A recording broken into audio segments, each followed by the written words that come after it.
It's 2 a.m., you're dead tired, and then suddenly you're wide awake. Your body just overrode its own exhaustion signal, and the reason isn't willpower. It's your stress system staging a chemical coup. Here's what's actually happening, why it evolved, and why leaning on it is slowly burning you out. To understand the override, you need to know what exhaustion actually is. Every hour you're awake, your brain produces a chemical called adenosine. It's a byproduct of neurons burning energy, metabolic exhaust. It builds steadily, latching onto receptors that dial down alertness. The more adenosine, the more you feel like a phone at 4% battery. Scientists call this sleep pressure, and after 16 or 17 hours awake, it's substantial. Your body genuinely wants you horizontal. So why, at the worst possible moments, a late deadline, a long drive, a crying infant, does that pressure just vanish? Your body has a kill switch for inconvenient exhaustion, and it's ancient. Your adrenal glands sit on top of your kidneys like tiny hats. When your brain perceives threat, stress, urgency, danger, they dump two chemicals into your bloodstream: adrenaline, which hits in seconds, and cortisol, which follows in minutes. Adrenaline spikes your heart rate and sharpens focus almost instantly. Cortisol does something more targeted. It blocks adenosine receptors. It doesn't clear the adenosine, it just jams the lock so the sleepiness signal can't get through. Think of a fire alarm going off in a building. The residents are exhausted, but nobody's sleeping through that. Cortisol is the alarm. The adenosine is still piling up behind the door. You just can't feel it. That's your second wind. It's not recovery, it's suppression.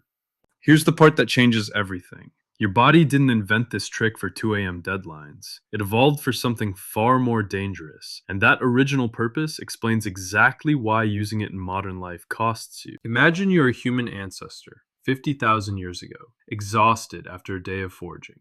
You lie down. Then, something rustles in the dark. An animal that fell asleep every time it was tired, regardless of threat, didn't pass its genes on.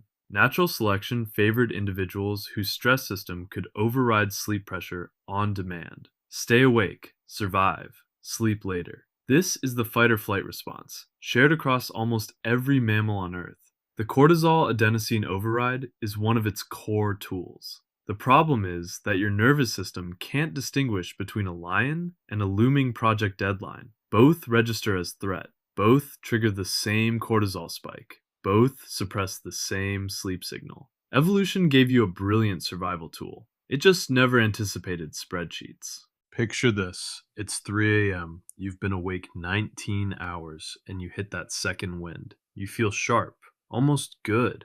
You think, maybe I'm not that tired. Here's what's actually true. Your adenosine debt is enormous. You just can't feel it because cortisol jammed the signal. The moment your stress response fades, when the deadline passes, when the adrenaline drops, all that suppressed sleep pressure floods back at once. That's the crash. It hits harder than if you'd slept when you first felt tired because the debt compounded while you weren't paying attention. Using your stress system to override sleep isn't free. Cortisol is meant to spike and fall, short and sharp. When you chronically trigger it to stay awake, three things start to break. First, your hippocampus, the brain region most involved in memory, is unusually sensitive to prolonged cortisol. Sustained high cortisol shrinks hippocampal volume over time. Second, the cardiovascular system. Adrenaline raises blood pressure, and doing that repeatedly stresses arterial walls. Third, immune suppression. Cortisol is anti-inflammatory in a short burst, but chronically high cortisol blunts your immune response. And here's the cruel irony. The more often you use the second wind, the higher your baseline cortisol gets. Your stress system becomes easier to trigger and harder to switch off. Eventually, you don't need a real threat to feel wired at midnight. The habit alone does it. So back to 2 a.m. You're exhausted, and then you're not. Now you know exactly what happened.